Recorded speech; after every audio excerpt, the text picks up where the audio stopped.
La fête des mères existe dans la plupart des pays du monde. En Allemagne, par exemple, on l'appelle der Muttertag, tandis qu'au pôle Nord, on l'appelle... Toutes les mamans vous diront d'un air détaché qu'elles n'accordent aucune importance à toutes ces fêtes commerciales. Mais le jour J, elles sont postées près du téléphone ou derrière la porte et le moindre oubli déclenche instantanément un incident diplomatique. Chaque année, la fête des mères donne pourtant lieu à un véritable festival d'horreur.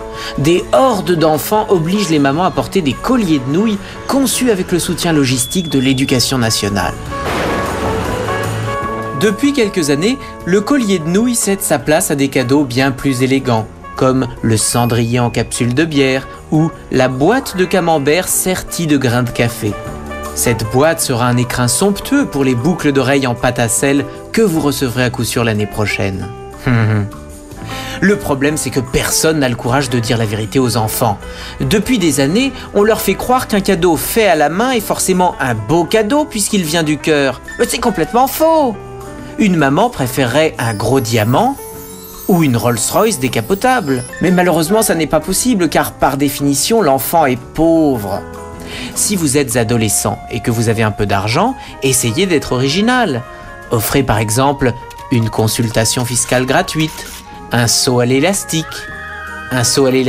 sans élastique, ou une invitation à un match de boxe.